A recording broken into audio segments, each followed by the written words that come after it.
ఇవాళ చాలా పెద్ద వర్షం పడుతుంది. కాస్తలు తప్పించుకున్నాను, లేకపోతే తడిసిపోయేదాన్ని. Thank you.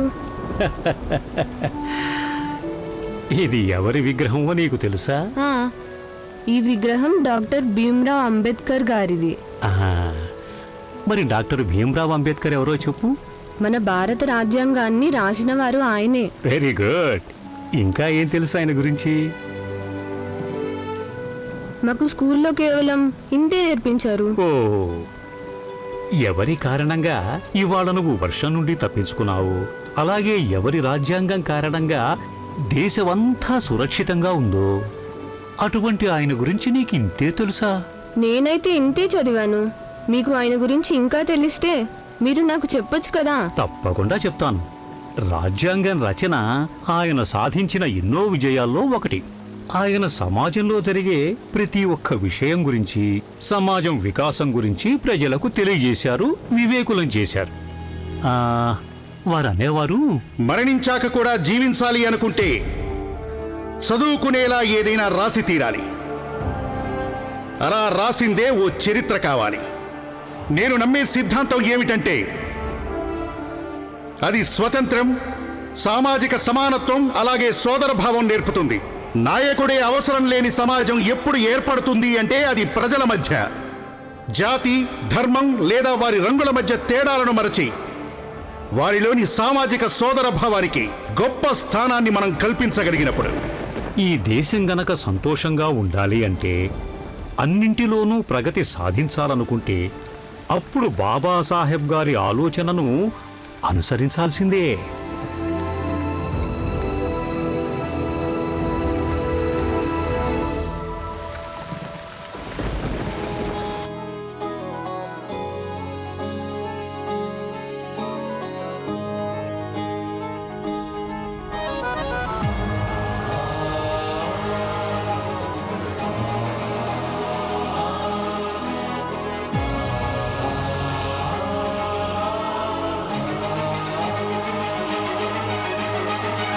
మాత నుదుటిపై కొత్త రాతవి, శక్తిదాతవి, రాజ్యాంగ కర్తవి.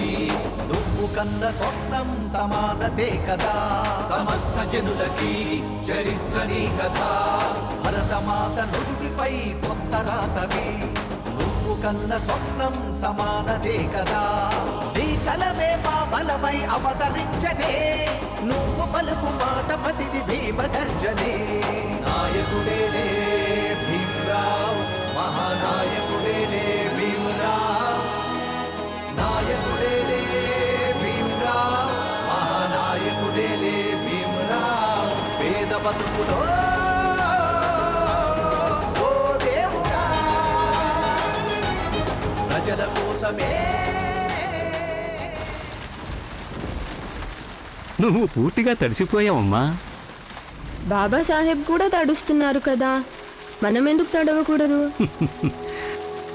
ఈ వర్షంతో బాబాసాహెబ్కి ఉన్న బంధం అటువంటిదమ్మా. అది కూడా అప్పుడు అకాల వర్షాలు పడటం మొదలుపెట్టాయి. అది ఏప్రిల్ 14, 1891. అప్పుడే బాబాసాహెబ్ జన్మించారు.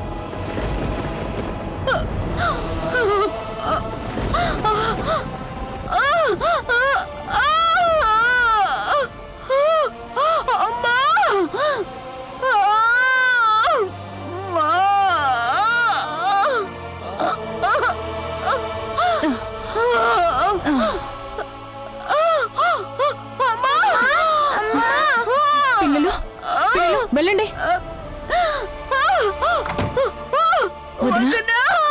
కాస్త ఓర్చుకో, కాస్త ఓర్చుకో. అన్నీ హాస్పిటల్కి వెళ్ళాడు, వచ్చేస్తాడు.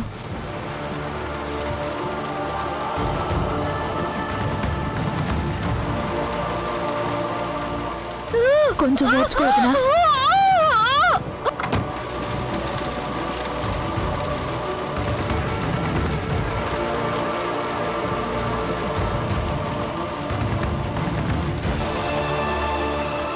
కొంచెం ఓర్చుకో వదినా, కొంచెం ఓర్చుకో.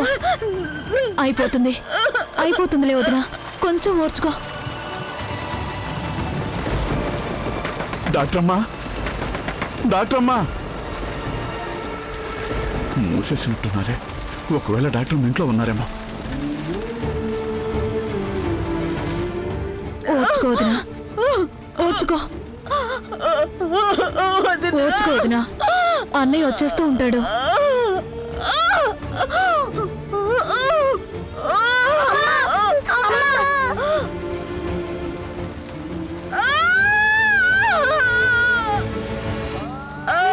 ఏడవకండి, డాక్టర్ గారు తీసుకురావడానికి నాన్నగారు వెళ్ళారు కదా.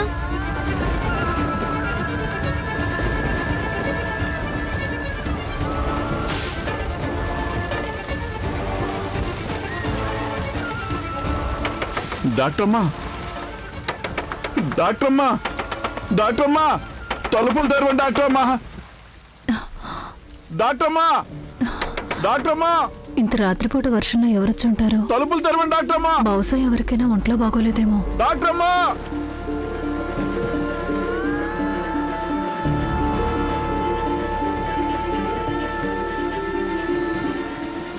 డాక్టర్మ్మా, డాక్టర్మ్మా, డాక్టర్మ్మా.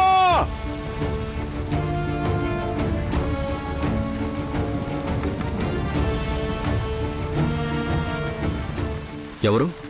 ఇంత రాత్రి వేళ సుబేదార్ రామ్జీ సక్పాల్ గారు ఇలా వచ్చారేంటి? ఎవరికైనా బాగోలేదేమో. వీళ్ళకి ఆంగ్లేయుల ఆర్మీలో ర్యాంక్ ఇచ్చి వీళ్ళ మతి పోగొట్టేశారు.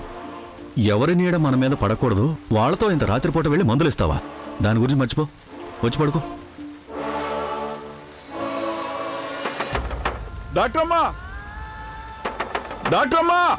కానీ అతను తలుపు కొడుతున్నాడు. కొట్ట నువ్వు, కొట్టి కొట్టి అలసిపోతాడుగా, అప్పుడు వెళ్తాడు. ఉదయం వచ్చి అతను అడిగితే నేనేం చెప్పాలి? సుబేదార్ కదా. తుఫాను శబ్దంలో నీకు వినపడలేదని చెప్పు. అతను సుబేదార్ అయితే ఏమైంది? అతని వంశం అయితే మారదుగా. తలుపులు తెరవండి డాక్టర్మ్మా. నా భార్య కడుపుతో ఉంది, నొప్పులు మొదలయ్యాయి, తను చచ్చిపోతుంది. నా భార్య బిడ్డలు కాపాడండి. ఎవరింట్లో కనీసం నీళ్ళైనా ముట్టుకోమో వాళ్ళ ఇంటికి వెళ్ళి ప్రసవం చేస్తావా? చస్తే చస్తుందిలే, పడుకో. డాక్టర్మ్మా, తలుపులు తెరవండి డాక్టర్మ్మా. డాక్టర్మ్మా,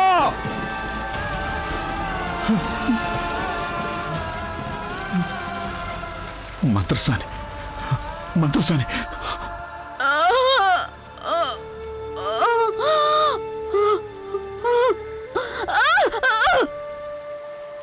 ఈసారి నేను బతకనేమో. అలా అనుకో. చాలా చాలా నొప్పిగా ఉంది, చాలా నొప్పిగా ఉంది, అది నా నొప్పిగా ఉంది.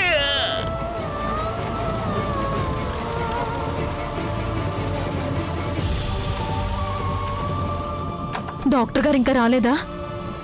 లేదత్తయ్యా. వెళ్ళండి, వెళ్ళి చూడండి ఎక్కడ ఉండిపోయారో. వెళ్ళి చూస్తాను.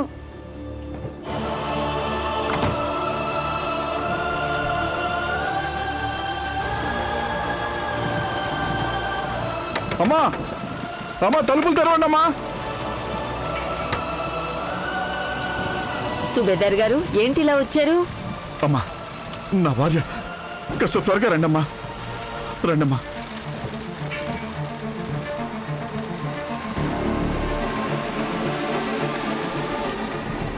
త్వరగా అమ్మా, త్వరగా.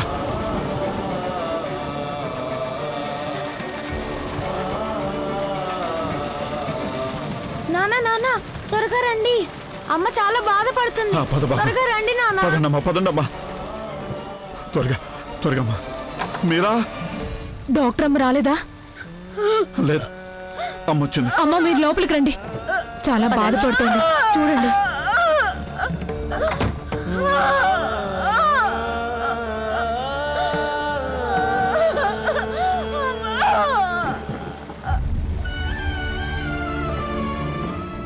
భగవంతుడా, రక్షించు తండ్రి. ఇప్పటికే 8 మందిని ముందే తీసుకెళ్లిపోయాం. 14వ తీసుకెళ్లకు, తనని ప్రాణాలతో వదిలే.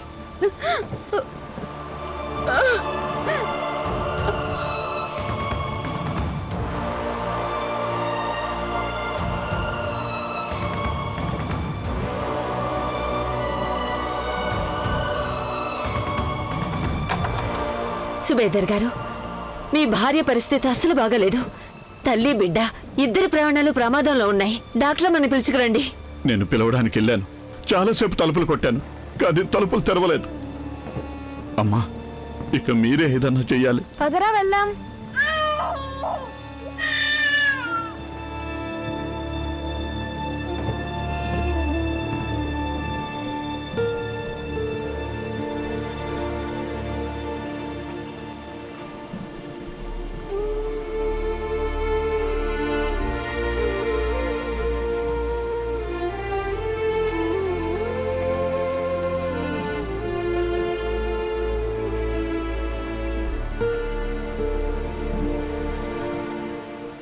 అయిపోతుంది అయిపోతుంది.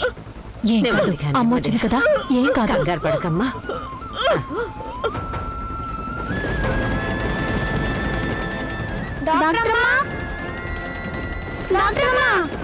తలుపు తీయండమ్మా. నెమ్మదిగా నెమ్మదిగా కాస్త ఓర్చుకోండి వదినా. నెమ్మదిగా అయిపోతుంది. ఓపిక పట్టు. అయిపోతుంది. కంగారు పడకు. నెమ్మదిగా నెమ్మదిగా. కాస్త ఓర్చుకోమ్మా, కాస్త. వదిన ఓర్చుకో వదినా. అయిపోతుంది అయిపోతుంది.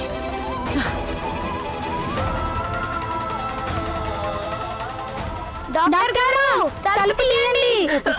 లేదు, కొంచెం భయపడకు, భయపడకు. కొంచెం ఓపిక పట్టు. కాస్త ఓర్చుకో. కొంచెం ఓపిక పట్టు. కొంచెం సేపు.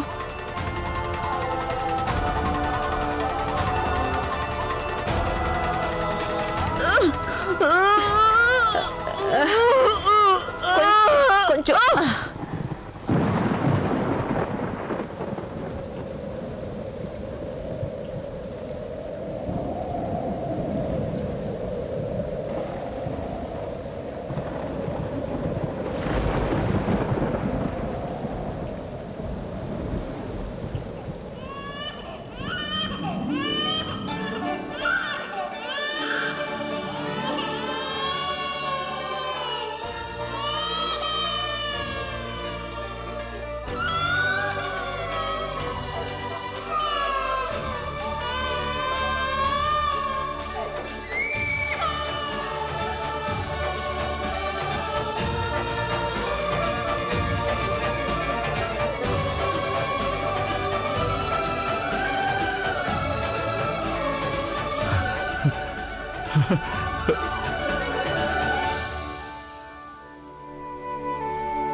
ఎవరు పుట్టారు? తను పుట్టగానే అంతా ప్రశాంతంగా మారిపోయింది. సుబేదార్ గారు, అందరికీ మిఠాయి పంచండి. మీకు కొడుకు పుట్టాడు. నానా, అమ్మెలా ఉంది? అంత బానే ఉంది. మీకు తెలుసా, మీకు తమ్ముడు పుట్టాడు. తను పుట్టగానే వర్షాన్ని, తుఫాన్ని అన్నిటినీ ఆపేశాడు.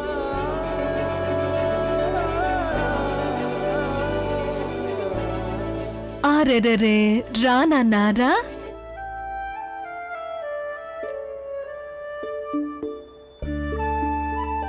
నేను వీడి పేరుని ముందుగానే ఆలోచించాను. ఎంత పోరాడి బయటకొచ్చాడు వీడు. అందుకే భీమాబాయి కొడుకు భీమయ్యాడు. నాకు కూడా ఇవ్వు, తనని అడుగుతాను. తను వచ్చి రాగానే తుఫాన్ని అసలు ఎలా ఆపేశాడని. జాగ్రత్త అన్నయ్యా.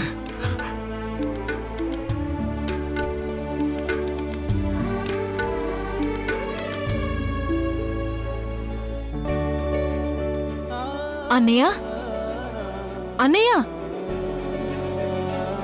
అన్నయ్య, అన్నయ్య, అన్నయ్య ప్రసవం అయిన గదిలో నుండి బిడ్డను బయటికి తీసుకెళ్ళకూడదు.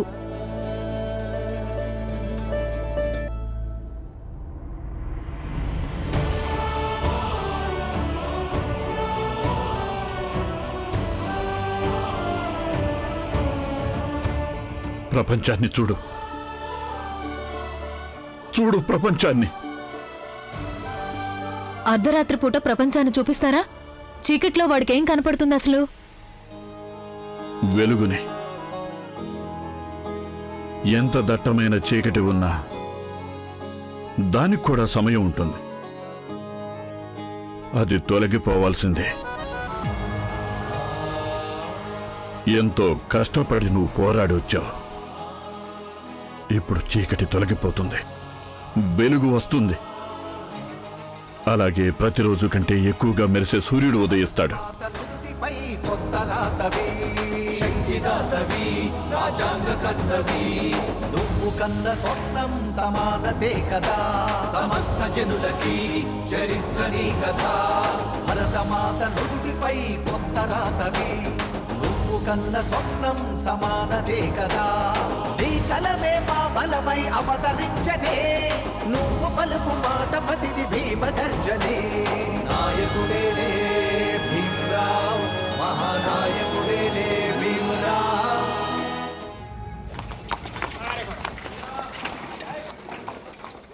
ఎప్పుడైతే మనం జన్మిస్తామో ప్రపంచం నవ్వితే మనం ఏడుస్తాం. ఎటువంటి పని చెయ్యాలి అంటే మనం నవ్వాలి, మనతో ప్రపంచం నవ్వాలి. అన్నయ్య ఏం చేస్తున్నారు? ప్రశాంతంగా ఉండండి, కాస్త మెల్లిగా నేర్చుకుంటాడు. మెల్లగా ఎందుకు? పిల్లలు కడుపులో ఉన్నప్పుడే వినడం మొదలు పెడతారు. మనం వినడానికి, నేర్చుకోవడానికి ఆలస్యం ఎందుకు? మంచి విషయాలు వింటే మంచి సంస్కారం వస్తుంది. ఇప్పటి నుండి వింటేనే ప్రయోజకుడవుతాడు. మీరేమనుకుంటున్నారు? ఇంత చిన్న వయసులో జ్ఞాని మహాత్ముడైపోవాలనా? ఎందుకు అవ్వలేడు? అన్నిటికంటే జ్ఞానం గొప్పది. నేను నా భీమ్కి జ్ఞానం ఇవ్వడంలో ఏ లోటు రానివ్వను. చూస్తూ ఉండు, ఏదో ఒకరోజు మన భీమ్ చాలా గొప్ప జ్ఞాని అవుతాడు.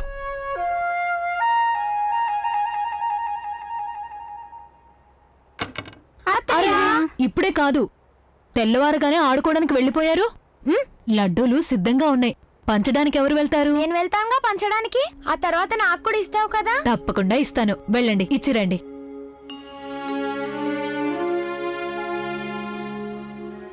పిల్లలు, నాకు చెప్పండి, ఈ లడ్డూలు మీరు ఎలా పంచుతారు? అలా అడుగుతారేంటి నాన్న?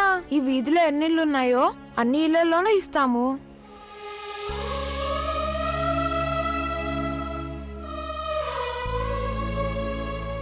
వద్దు, అందరికీ కాదు, అందరి ఇళ్ళకి మీరు పంచకూడదు. జాగ్రత్తగా పంచాలి. అది ఎలాగో నేను చెప్తాను. ఏ ఇంట్లో లడ్డూలు పంచాలి, ఏ ఇంట్లో లడ్డూలు పంచకూడదు అని. అన్నట్టు ఆ విలాసకైతే అస్సలు ఇవ్వకండి.